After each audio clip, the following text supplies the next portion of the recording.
This is Popping the Bubble with hosts Sandra Ponce de Leon and Pete A. Turner. This is Don Cantral, President and CEO of NextAce, and I'm happy to be here on Popping the Bubble. Hey, thanks, Don. Thanks for being on. I'm down in LA. Sandra's back up in San Francisco. I want to give you a quick bio on Don.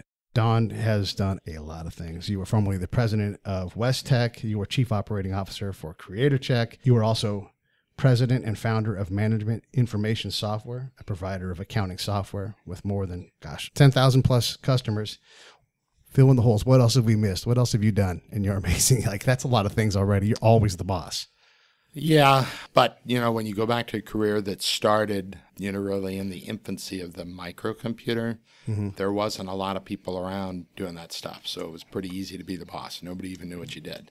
Yeah, you're right. Like, you're back in the days of when a computer just had, monochromatic screens and all those things. Yeah, I told people I was in software and they thought I made clothing. Yeah, so soft line software. Yeah, sure. Right. Your company now does title searching, and I understand what those words mean. I can look on the internet. And actually, this is kind of funny. You'll appreciate this. So as I was researching you, which is very hard, you're a bit of a man of mystery, I got tons of ads for title search companies. And so I'm like, well, this is handy. I know what you guys do and what you charge and the time you deliver, which is really, I think, where you guys are doing great things.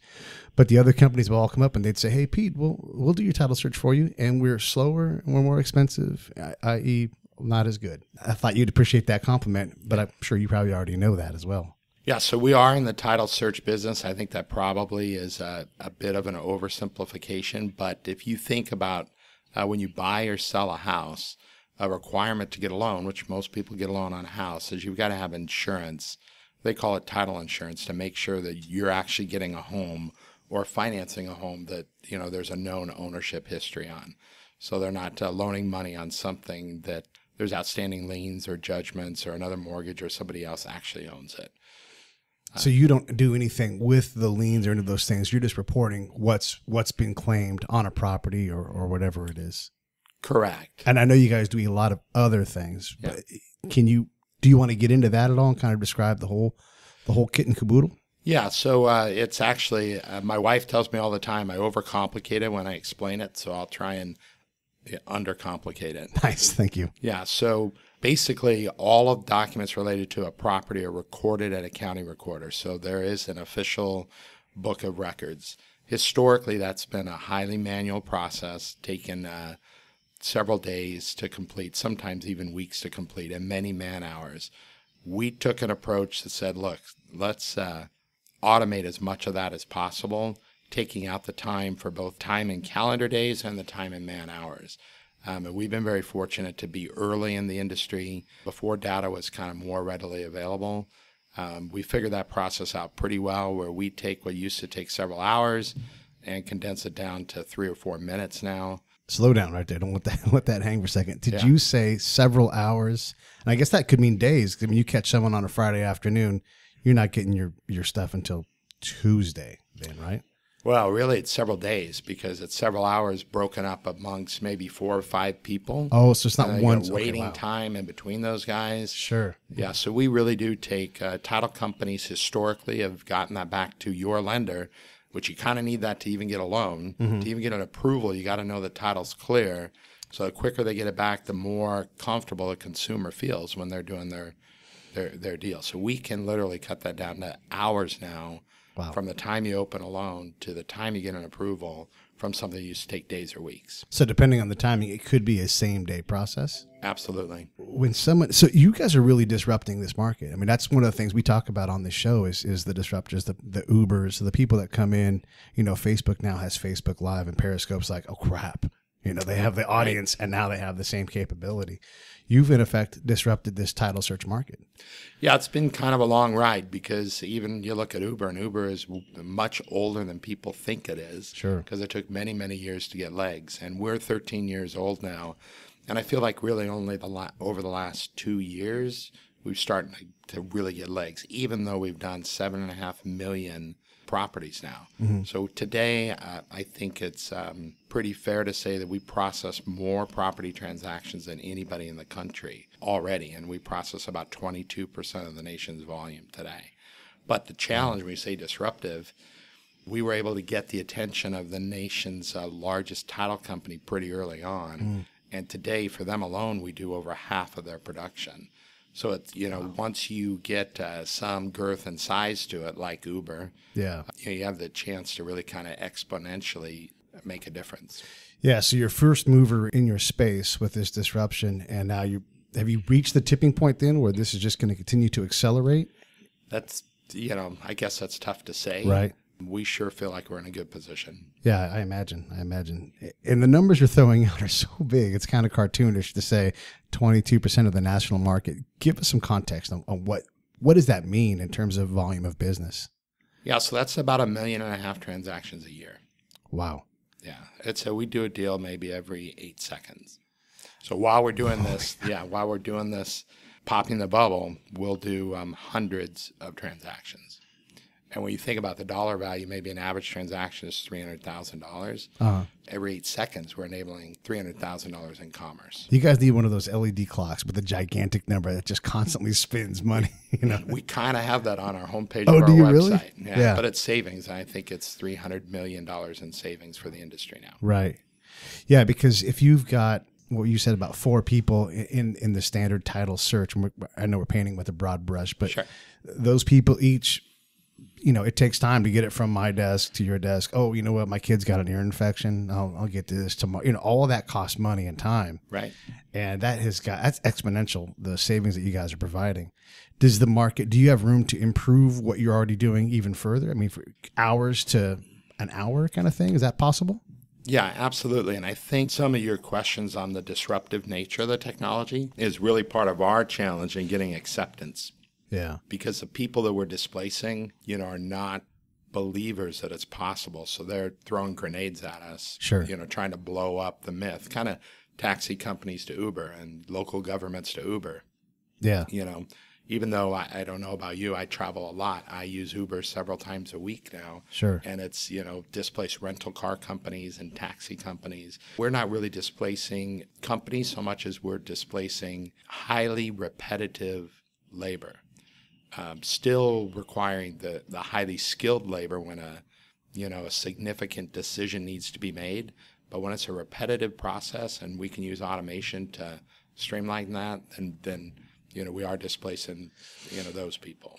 And displacing is a fact. I guess let's back up for a sec. So if you look from the CEO level down, we're talking tons of man hours saved. Tens of millions of dollars for an average size company. And those numbers drive CEO decisions. That's why there's an Uber. That's why there's an Airbnb. All these different places that are able to disrupt a market. If you look on the other end, you've got someone in Kansas City who makes $35,000 a year as part of a 2-income household running. That person's like, yeah, but I have to find these titles, and this is how of course they're going to fight for that. We see more and more that automation, robots, cars are already driving themselves now. Right now in Pittsburgh, California. They delivered a beer. A truckload right. Of beer. This was just the other day. Yeah. Uber's trucking service, right? Trucking all the I-5 up and down. That's all going to be. It's going to be awesome. You're just going to get into like a flock of Teslas and just take a nap, and they're all going to be 2 inches from each other, going 150 miles an hour. Unless you love to drive. Well, yes, of course, yeah. But at some point, those things that they will drive better than we will, and you'll have to go somewhere special to drive. Well, and that's actually interesting you bring that up, because Uber's ultimate business plan is not the drivers, as you just indicated. Right. And the fight right now is over labor laws and whether they're 1099 or employees, and that's a short-term fight. Right. That's a 2, 3, 4 year fight, and it's going to be over. Yeah. So it's an interesting comparison. Where now so if we look at that and we look at the title people in $35,000 a year, I don't know what the numbers are all over the country. Sure. We are displacing some of those folks. Yeah. But for many of those folks, we're actually improving their skills and moving them up the food chain and increasing their income, because they're not in a repetitive task anymore. They're in a more knowledge, a subject matter expert kind of position. And the other folks are probably moving into something they're better suited for anyways. We're a knowledge-based society now, and obviously we're furthering that, but our objective is not really, to put people out of work. Our objective is to improve the process. And if you think of a company like, take one of the top 4 title insurers, and let's say we save them $50 million a year and they're a public company, that could add $1 billion in market cap to that company. Right. So it's an easy value proposition. Yeah, the value proposition is strong. And again, this is more leader vision driven, and that person who's in Kansas making 35 grand a year. But the reality is these things are coming across all industries. And the number, I think, is 85% of jobs that earn less than $50,000 will all be automated in like right now. It's all happening. So one, we've got to self-develop into something that maybe we love more. Instead of just doing this job that's a labor to take care of your kids, maybe you can find the next thing or whatever. Maybe we'll have more nurses. Who knows what'll happen?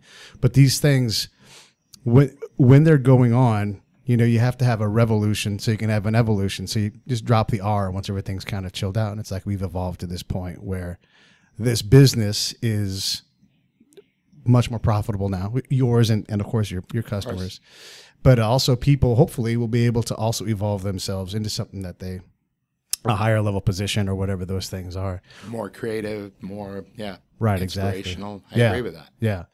What, as someone who looks at this market and you go, yeah, I know where I'm going to make my millions in the title business. One of the things, let me back up and say this. One of the things that I talked to my daughter about, my other co-host, we talk a lot of times about kids have like 11 jobs in their mind when they graduate from high school. They're like, I could be a nurse, I could be a doctor, I could be a teacher. And they run out of things really quickly. You said titles. That's where the disruption's going to happen. So it was interesting. Yeah. It was a sports bar, sitting on a bar stool. Two guys I knew pretty well who happened to be in the title business. I was not in the title business, as you saw from some of my experience. And they were lamenting about this problem, about how long it takes to get title, how expensive it is, and how there really aren't data sources becoming available and why couldn't it be streamlined. That caught my attention. So, I asked a few questions, and based on some of the past experience, I kind of suggested on that bar stool, I think we can do that. Yeah. 30 days later, I get onto an idea, and I was a developer. I wrote the original code for this. 30 days later, we came back with a prototype that worked. And, from that point on, it was within the first five months, we raised $500,000 in seed capital and ultimately over $10 million to grow the business. Yeah.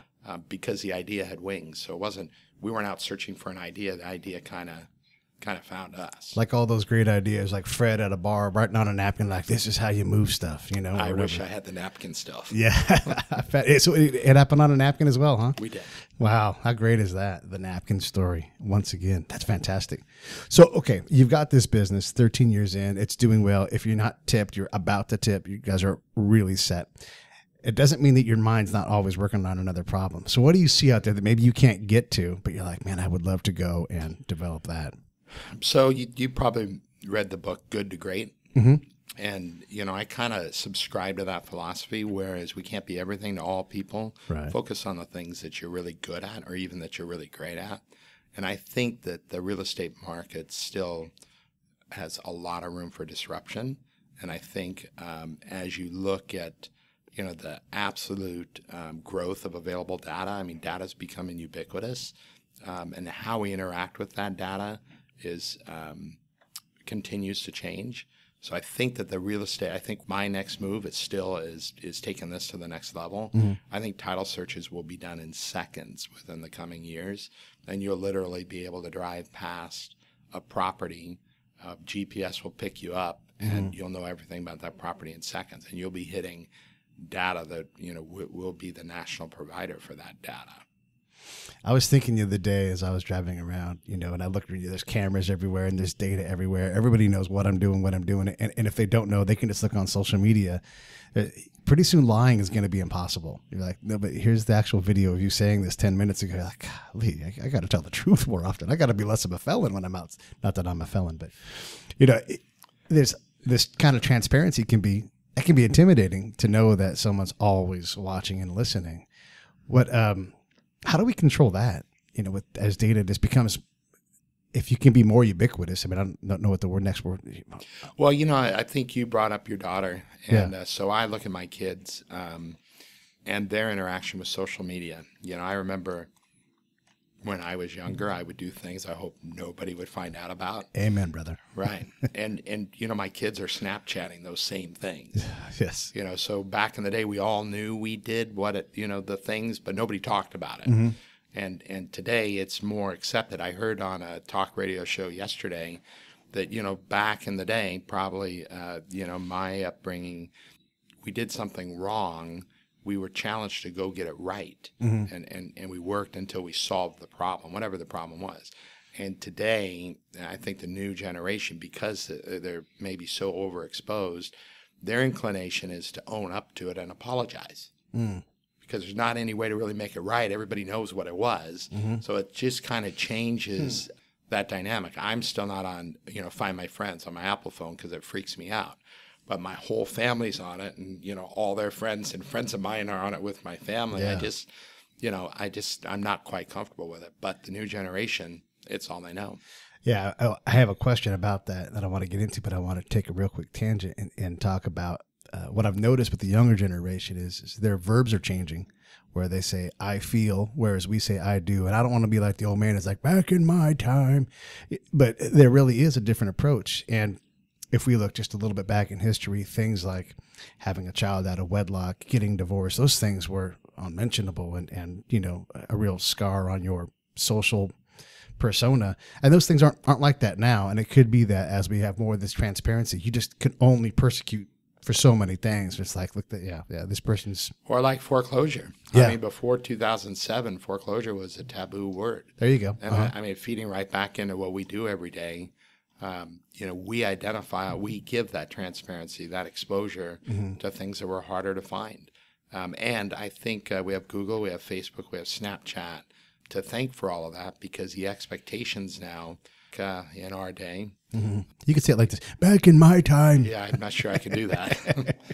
It was okay to wait a couple days for an answer on something, but now instant gratification has changed to where people can't understand that it takes 3 days to look up title, or it takes 3 days to solve something when Google search is there and you have it in milliseconds. Yeah. Or when your phone goes off, I turned my volume off before I got started here. Yeah. Everybody's inclination is to instantly look at the phone. You used to be able to take 2 days to return a phone call.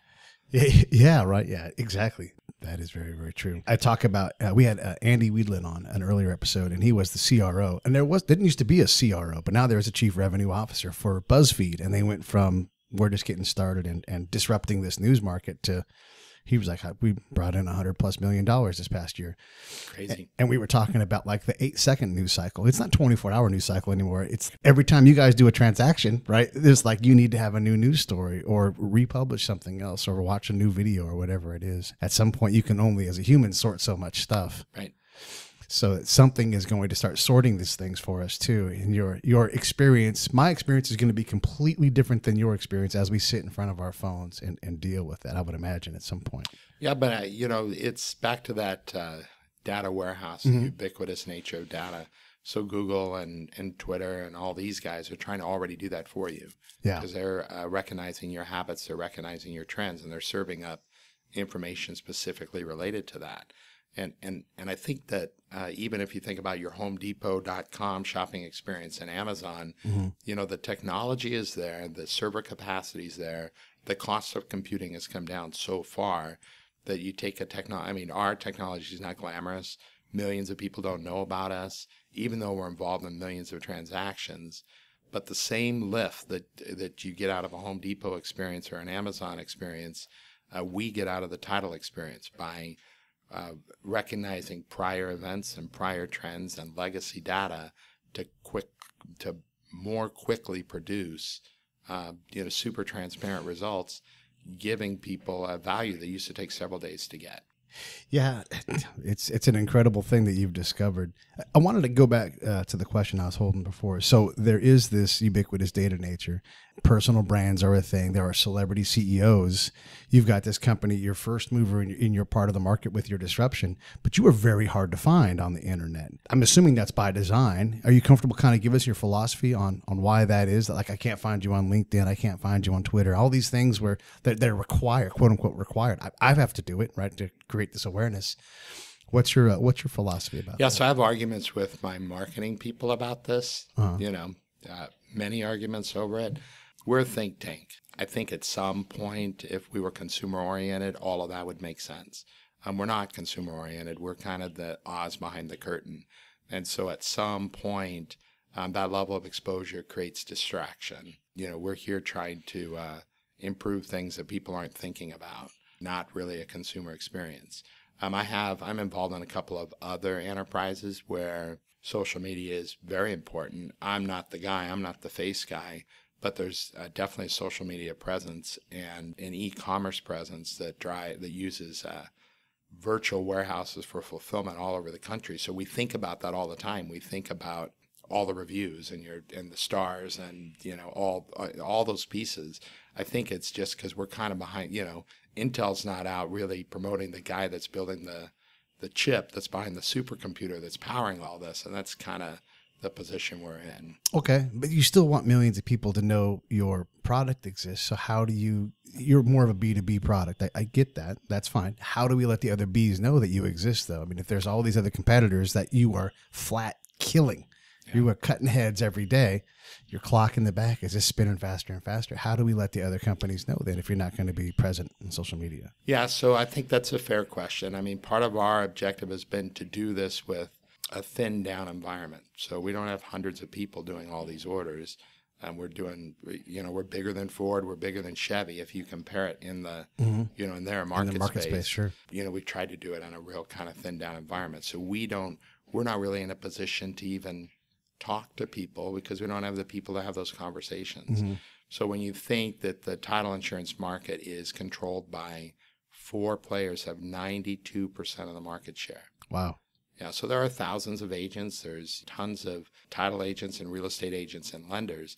But in reality, there's 10 guys I need to know, 10 million that may want to know about this, but we don't need to know. Mm-hmm. So at some point, I think, we're in that tipping scale environment. Yeah. I think it does turn more into consumer play where a Zillow or someone like that would want this built into their environment. And then I think it might make sense.